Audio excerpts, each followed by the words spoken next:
Bonjour et bienvenue à tous au Café du Coin, nous sommes le lundi 20 juin, il est 11h42 et cette émission sera un peu différente d'habitude. Mes compères David et Peter n'étant pas là, on a eu des problèmes techniques ce matin. C'est la 4e vidéo je crois qu'on filme en espérant que celle-ci sorte, s'il vous plaît. On y est depuis 6h du matin. Tout le monde s'en branle, moi le premier. Il ne pouvait malheureusement pas rester, du coup c'est moi qui m'y colle. C'est pas les cons, c'est que t'es au chômage. Tu fraudes le bus.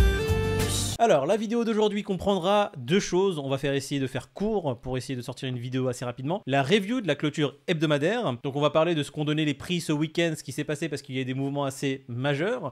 Et ce qu'il faudrait éventuellement faire, alors ce que nous on va faire au Café du Coin, ce que Moïd, David et Peter vont faire et quelle est leur stratégie, et si elle vous convient, vous pourrez, si vous le souhaitez, la suivre en faisant bien évidemment vos propres recherches au préalable. On n'est pas là pour vous donner des conseils ou vous dire quoi faire, on vous dit simplement ce que nous en tant qu'investisseurs long terme nous allons faire. Ensuite nous allons parler d'une seule news majeure qui est très importante parce qu'il y a eu pour nous au Café du Coin un cataclysme qui s'est passé sur la DeFi. Ce n'est pas de Luna qu'on va parler, ce n'est pas de Celsius, mais de Solana et sa plateforme Solend qui a pris une décision très très dangereuse pour tout l'écosystème et les valeurs que prône la DeFi. Voilà pour les grandes lignes. Asseyez-vous, j'espère que vous allez bien, que vous avez passé un bon week-end. On va commencer tout de suite. On va passer dès maintenant au tableau général. Le tableau général nous donne plusieurs informations. Le Bitcoin qui est actuellement à 19 896 $, un Ethereum à 1070 $. Il est repassé à 4 chiffres. Il faut savoir que pendant ce week-end, il était descendu à 3 chiffres, à peu près 890 $. On va regarder ça tout à l'heure dans les courbes. On a un BNB à 205 $. On a un Cardano 46 centimes. Solana 31 $. Il arrive à se maintenir au-dessus des 30 $, ce qui est pas trop mal. Mais qu'on soit conscient d'une chose, c'est que si Bitcoin continue de faire ce qu'il fait, c'est-à-dire baisser gentiment, lentement, les alts ne vont pas tarder à s'effondrer également. On a eu une mèche du Bitcoin, on va le regarder tout à l'heure sur la courbe, à 17 800 $, si je dis pas de bêtises, peut-être même un peu moins. Il faut savoir que si on a un crash supplémentaire sur le Bitcoin, s'il tombe à 15, 14, 13, voire 10, le marché des alts risque de subir un tremblement de terre. Donc faites très attention à votre exposition actuelle. Depuis maintenant 10 jours, nous sommes en train de vous le dire, même 2 semaines, faites très attention à votre exposition. Le marché actuellement n'est pas votre ami. On n'est pas en marché haussier, les prix vont vers le bas.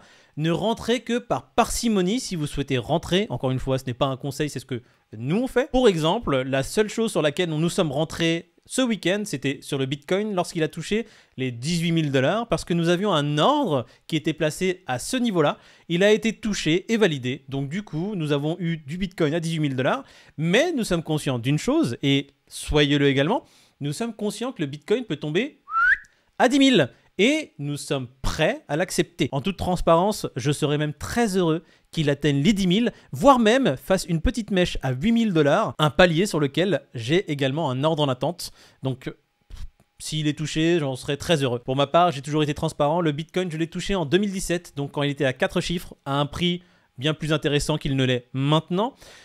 J'ai pris du Bitcoin quand il était à 30 000 $ pour la dernière fois avant les 18 000 de ce week-end. Donc du coup, oui, le Bitcoin que j'ai pris à 30 000 $ est en perte, mais c'est une position minime par rapport à la position massive que j'ai sur les 4 chiffres de 2017. Néanmoins, je ne suis pas affecté parce que mon Bitcoin pris à 30 000 est actuellement en perte. Ça ne me fait ni chaud ni froid. Je suis plutôt heureux de me dire que nous aurions peut-être statistiquement une infime chance à ce que le Bitcoin vienne retoucher des 8 000, peut-être même 7 000, voire 6 000 $. Ce serait magnifique. Ça nous permettrait, ça permettrait déjà aux nouveaux qui sont un peu, on va dire, à tâtons, pour qui les prix sont très très chers, de rentrer sur un marché déjà qui a été épuré, on va dire, des week-ends. Et ça permettrait à des gens qui ont eu du Bitcoin à plus de 50 000 $ de recharger à des prix bien plus bas et de lisser leur investissement. C'est comme ça qu'il faut le voir lorsqu'on est investisseur long terme. Il faut voir des périodes de, entre guillemets, crise et crack et crash comme des opportunités. Si vous n'avez pas encore ce mindset-là, je vous encourage vivement à y travailler, lire des bouquins sur l'investissement, méditer, vraiment travailler sur votre mental. Ça va être la chose la plus importante à travailler dans les années à venir, surtout si vous voulez faire du trade dans de la crypto ou vous lancer dans les crypto-monnaies. Le mental est un domaine qui doit être aussi important que vos compétences dans le trading. Allez, on continue. On va passer directement aux courbes. On voit un Bitcoin, on est en hebdomadaire, qui a fait une clôture hier un peu au-dessus des 20 000 $. C'est assez surprenant, sachant que le petit coquin, pendant ce week-end, il nous a fait une belle mèche, le Bitcoin, une belle baisse aux alentours des 17 600, avant de repartir à la hausse et revenir aux alentours de 20 400 $. Alors, il y avait une histoire très intéressante sur Twitter. Il y avait énormément de positions short qui ont été lancées lorsque cette baisse a commencé de façon un peu plus significative. C'est-à-dire que lorsque le Bitcoin s'est retrouvé, je crois, aux alentours de la nuit de vendredi à samedi, même vendredi, aux alentours des 19 500, il y a d'énormes positions short qui ont été mises en place sur le marché. Et ces positions short étaient en liquidation très proche des 19 500. Il semblait que si les prix repassaient au-dessus des 20 300 à 20 400 $, toutes ces personnes étaient liquidées. Et du coup, au Café du Coin, avec David et Pete, on en avait parlé, on s'est dit, mais les market makers peuvent simplement jouer avec ces personnes-là et prendre toute leur liquidité. Ces personnes-là, ils vont se faire liquider, ils ont juste à faire pump le prix du Bitcoin, pas à des montants faramineux, pas à 25 26 000. Il suffit que le Bitcoin repasse au-dessus des 20 400, 20 500 et toutes ces personnes-là se font liquider. Du coup, Bitcoin qui fait une clôture hebdomadaire au-dessus des 20 000, mais le discours chez nous restera le même. Méfiance, méfiance extrême. Si le mood actuel et si les news actuelles continuent, il n'y a aucune bonne news, faut savoir, sur le marché actuellement, à part on va dire des adoptions du système traditionnel, Vueling par exemple, qui va accepter le Bitcoin comme moyen de paiement. Ça, on s'en fout. L'adoption générale dans le monde s'accélère. Néanmoins, les prix continuent de baisser. Ça fait 2 mois maintenant que le monde entier, petit à petit, se met au Bitcoin, que tout le monde cherche à réguler également plus ou moins fortement le Bitcoin. Mais qu'est-ce qu'on voit? Le marché entame des bougies rouges sur bougies rouges. Du coup, faites attention, la baisse pour nous n'est pas encore terminée. Il faudrait vraiment des news assez significatives pour qu'il y ait un changement de tendance. Et comme on aime le dire et rigoler avec ça, il faudrait que Joe Biden s'allie avec Paris Hilton, se mette en string ficelle avec un I love you Bitcoin comme t-shirt et commence à twerker devant la caméra pour que vraiment il y ait un changement direct massif. Même Elon Musk avec ses tweets répétitifs n'arrive pas à faire quoi que ce soit. Bon, il n'a pas fait non plus énormément de tweets sur le Bitcoin. Il a plutôt parlé du Dogecoin après son affaire qu'il y a eu. Faut savoir que oui, Elon Musk se traîne une affaire en justice, un petit malin, enfin une action collective s'est lancée contre lui parce qu'il a parlé du Dogecoin, ils sont pas contents, ils sont rentrés sur le Dogecoin, ils ont perdu de l'argent, donc ils l'accusent lui, ils veulent lui prendre 278 milliards de $. Vive l'Amérique, hein. On peut attaquer tout le monde pour tout et n'importe quoi et pour les montants qu'on veut. Bref, du coup, Elon Musk a juste remis un tweet pour dire que le Dogecoin, c'est de la balle et il reste derrière lui. On va en terminer sur le Bitcoin. Ethereum, sur l'hebdomadaire. Ethereum qui nous a fait une mèche à 890 $. Un peu en dessous même. Donc pareil, Ethereum qui passe à 3 chiffres, ça fait maintenant 2 semaines qu'on vous le dit. Après 1400 $, il n'y a aucun, je dis bien aucun, support majeur sur l'Ethereum. Ça veut dire quoi? Il est en dessous de 1400 $, il est sans support en pampa total, il suffit qu'il y ait un léger mouvement vers le bas, comme il y a eu ce week-end, et on se retrouve à 3 chiffres. Il est passé de 1100 à 890. Là, bon, il vient se restabiliser à 1122, donc il y a un rebond qui est en cours sur le marché. Par contre, nous, on n'imagine pas que ce soit un rebond qui va faire repartir directement tout le marché vers la hausse. C'est possible, mais il a plus de chances de se crasher encore une fois, d'aller plutôt vers le bas que vers le haut. Alors attention, ça c'est notre avis. Par contre, on n'est pas à l'abri que ce soit le contraire. Bon, après, on aura tort, c'est pas grave, on peut avoir tort, hein, on l'assume. On serait également très heureux qu'il se retourne le marché et qu'il retourne vers la hausse. Par contre, ça serait chiant parce qu'on louperait des prix plus intéressants pour recharger, on va dire, les cryptos sur lesquels on est rentré. Donc lisser le prix encore plus vers le bas sur ces projets qu'on aime, comme moi par exemple UOS. On aimerait bien avoir une baisse beaucoup plus significative sur le marché avant qu'il reparte vers la hausse. Donc pour l'instant, comme on le dit, les signes montrent que le marché va vers le bas.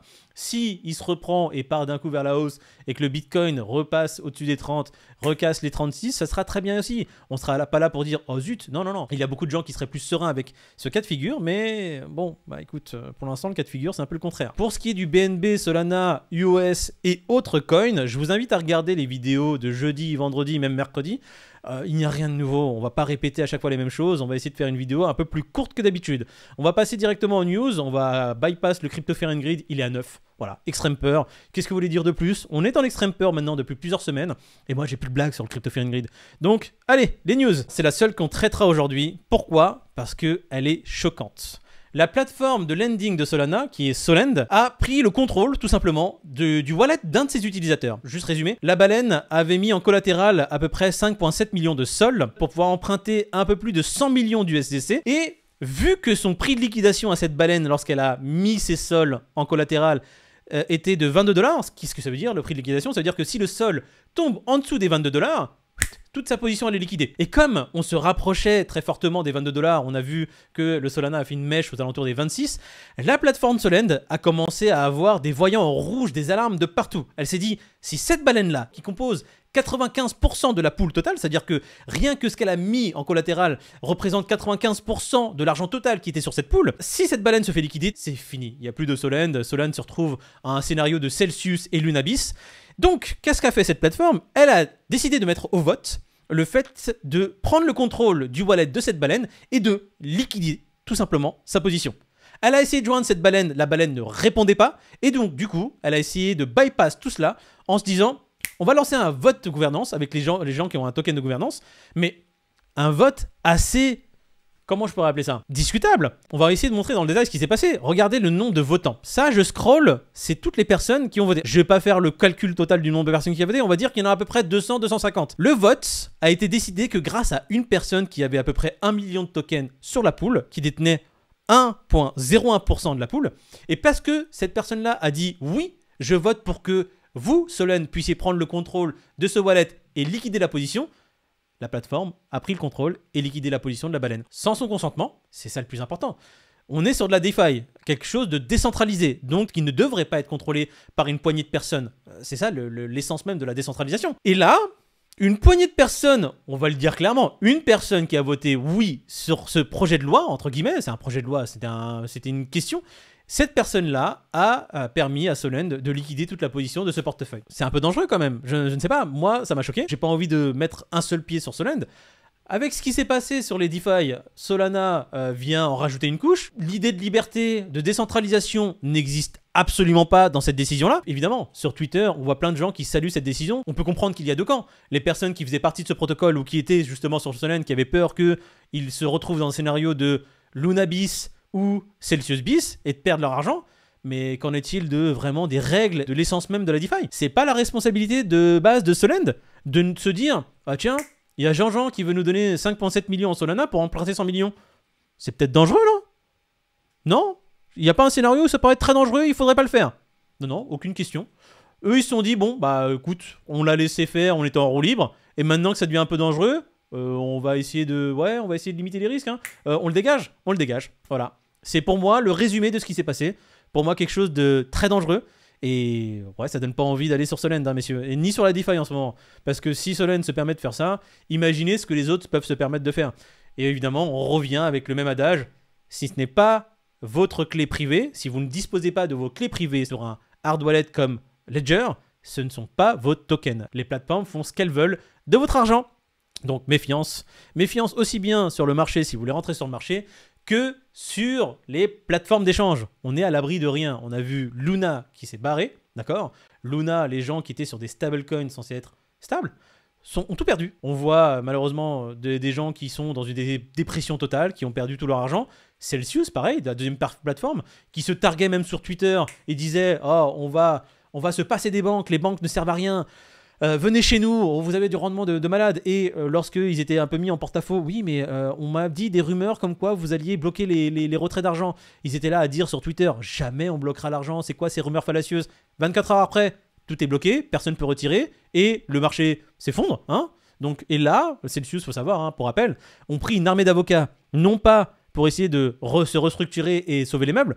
Les avocats qu'ils ont pris, c'est plutôt pour se protéger des affaires qu'ils vont avoir au cul juste après. Bref, faites attention, on va parler que de ça aujourd'hui. Vous avez vu le marché, pas Jojo. Faites très attention à la stratégie que vous allez adopter. Chez nous, on a une stratégie de renforcement par palier. On recharge à des prix qu'on trouve très intéressants. Gardez du cash parce que si le marché continue vers le bas et les prix s'écrasent encore un peu plus, si vous n'avez pas de liquidité, vous n'aurez que vos yeux pour pleurer. Vous ne pourrez pas recharger et lisser votre prix d'achat. Voilà, messieurs, dames, j'espère que la vidéo vous a plu. Format un peu différent, désolé. Ça sera le format d'aujourd'hui. On a eu beaucoup de difficultés techniques. On se retrouve avec mes collègues David et Peter demain. Et entre-temps, je vous souhaite une très bonne journée. Ciao! Voilà, j'aime bien.